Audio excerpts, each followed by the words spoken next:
and good evening to wherever in the world you may be. Today I thought we would have a little look at some of the lesser-known history of slavery. After one of my previous videos, where I only briefly mentioned, Black Lives Matter, I couldn't help but feel compelled to look a little bit more into the goings-on of the group across the pond. Forgiving my arrogance on the matter, but I really didn't think that it was as big a problem as it turns out to be in the US. I've watched countless videos depicting some of the nonsense that those people go on to shout about and protest, and yes, I've seen the odd one or two beforehand, but my God, I've never seen such a subject get blown out of ridiculous proportions. Well, except for feminism, maybe.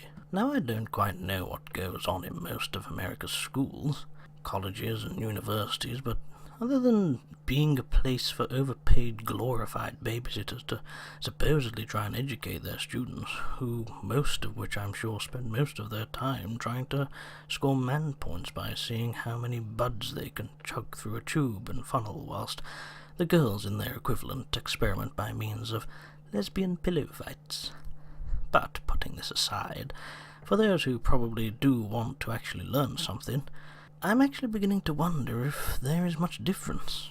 Now again, I can only speculate what goes on in those classrooms, but I feel I can say one thing is to be true, and that is that any American looking at putting in any time and cost to pursue a further education in history would probably be just as well to take that dream, nail it to a frisbee, and throw it over a rainbow to a distant land.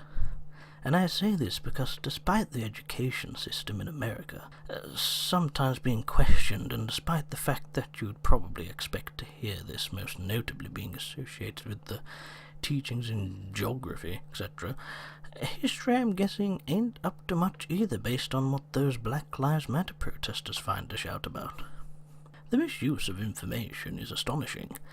When I was a penglit and attended school, I can recall when I cast my mind back to a time beyond my nightly glass of whiskey, that I was taught the true history of slavery. I mean, of course, there is always information to be found further by doing your own research, despite what I was taught, but nevertheless, I distinctively remember being taught the basics, and that alone seems to be more than what most of those feminists supporting Black Lives Matter miscreants know.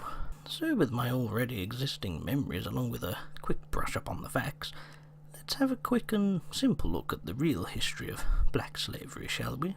At around 1807, slavery was abolished in Britain. It was abolished as early as 1117 in Iceland, I believe, and 1335 in neighbouring Sweden. Now, as for America, I think it's more impacting to hear that roughly 12 million Africans were sold to European countries, and almost all of those were before 1776. So yes, before the USA we know today was even born. All of these stories of Americans and Europeans going off and capturing African people are for the best part just that, they're stories. True, it has been noted that over the course of history, some mercenaries did indeed storm certain tribes and cause trouble. This would usually be to steal more often than not, but more violent crimes did of course occur, and this would be such things as rape, slaughter of livestock, which of course acts as a tribe's main source of food, milk and so on. And yes, those were of course evil acts, but were less to do with slavery and more to do with the choices of the individual groups or the individual people who were basically out for themselves. Just for profit, really. In fact, there is no evidence that any Europeans ever entered Africa for the sole reason of capturing slaves. Yes, Africans were sent to Europe as well as the US, and indeed there had been trips made to Africa, both. Again, these were never the arranged intentions of crossing back with mass amounts of Africans set for slavery. Some individuals who travelled to Africa with the intent to trade have been documented through the course of their ventures to have exchanged items for slaves, but this was done through, again, private and individual trading and buying.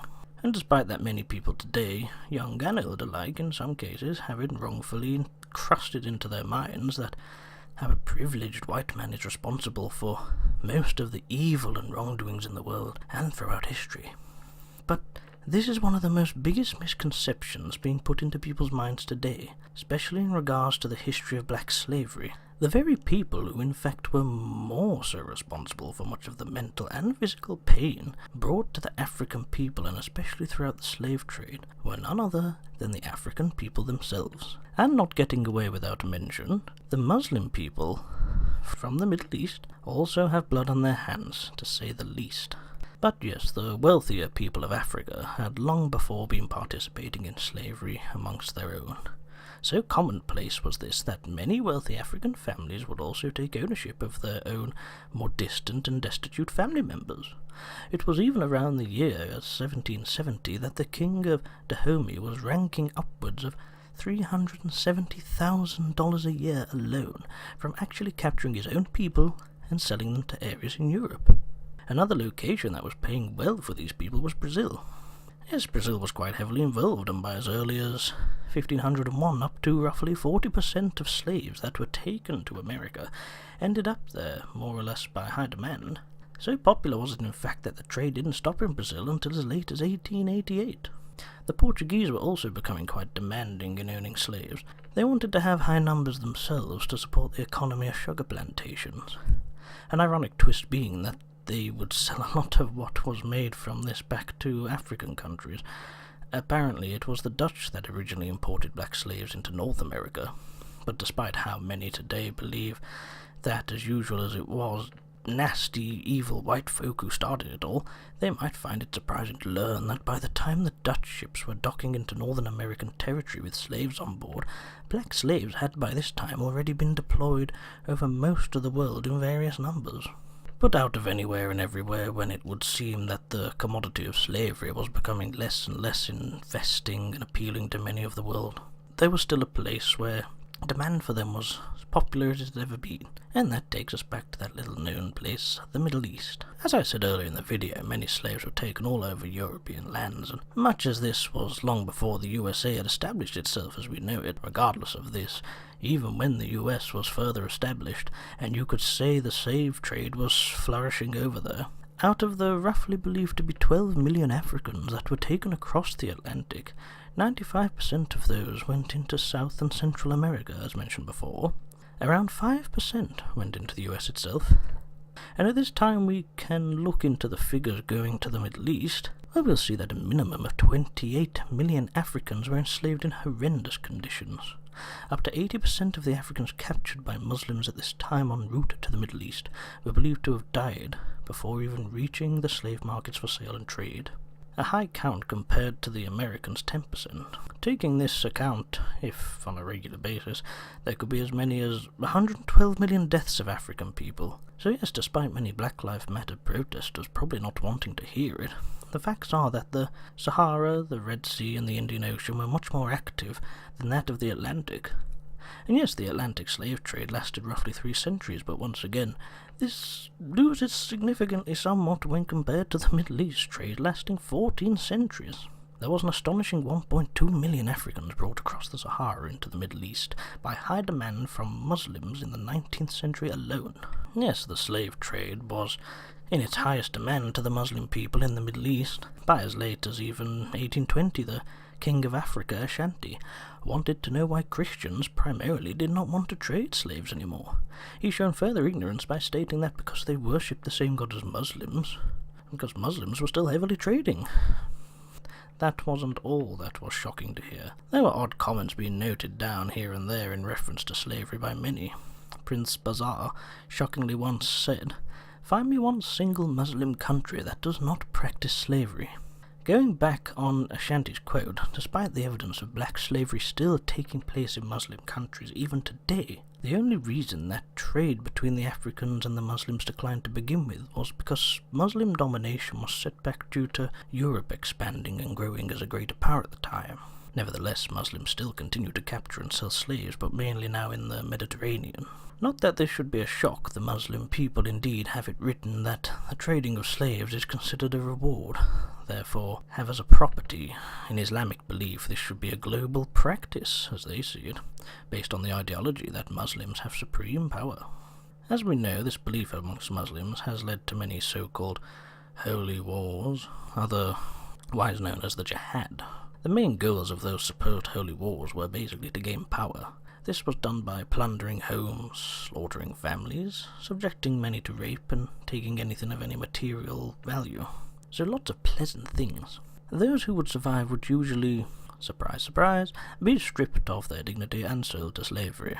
If this wasn't bad enough, the way these people were treated within the trade was no better. Ibn Khaldun, an Islamic historian born in 1332, I have it noted, once said of African people, "The Negro nations are, as a rule, submissive to slavery, as they have attributes that are quite similar to dumb animals." So yes, lovely people, even as far back as then. And in accordance to the Muslims' wishes, male slaves would often be castrated, as they supposedly feared that the male African slaves would have sex with the women.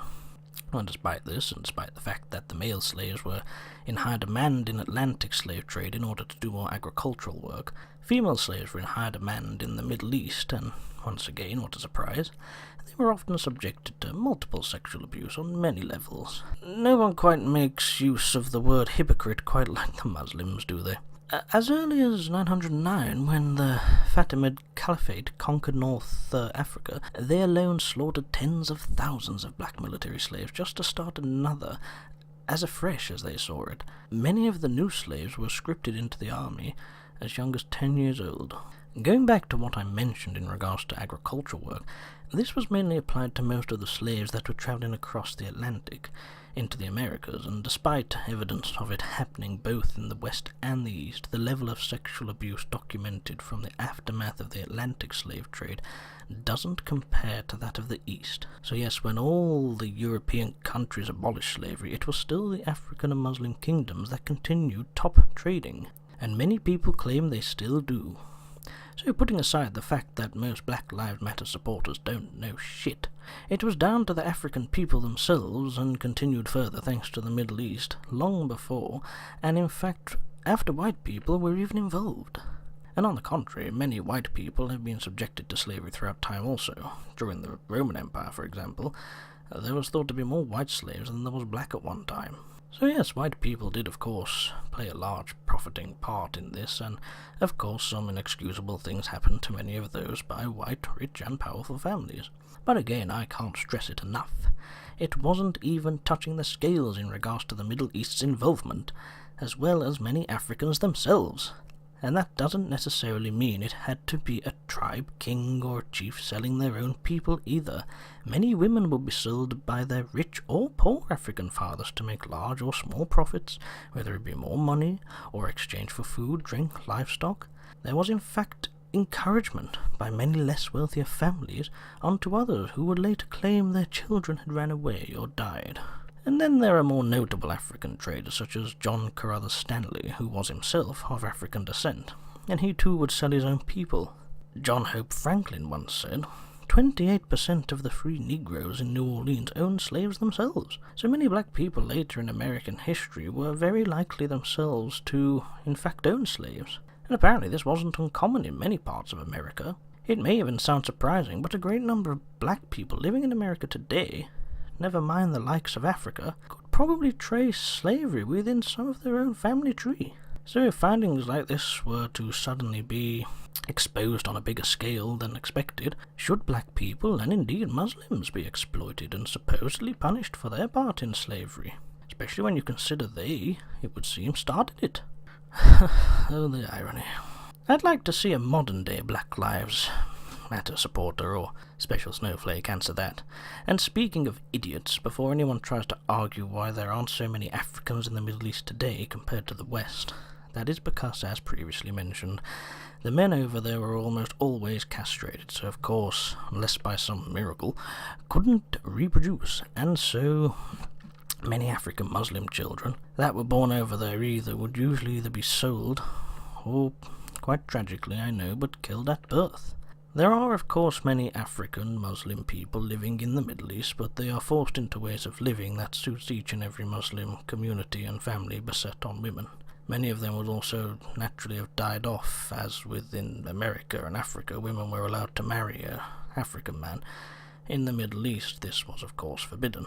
So, contrary to depictions in much of film and media, slave trades between white people and Africans were not as often violent as always assumed to be, and hardly as frequent as that as the Muslims. Slavery was not intended whatsoever by white supremacists and racists. It was not invented by white supremacists and racists, and its roots are embedded in almost all of mankind's history, not just the white man's. So with that, let's see if some sense is drummed into some of these people. Although, for that to happen, you probably have to have a little sense to begin with, don't you?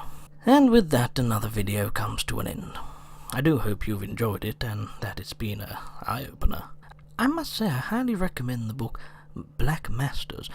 It's largely due to this, and that most of my research has been based along with information that can be found online in regards to the African slave ports, logbooks, as well as travellers' reports, amongst other things.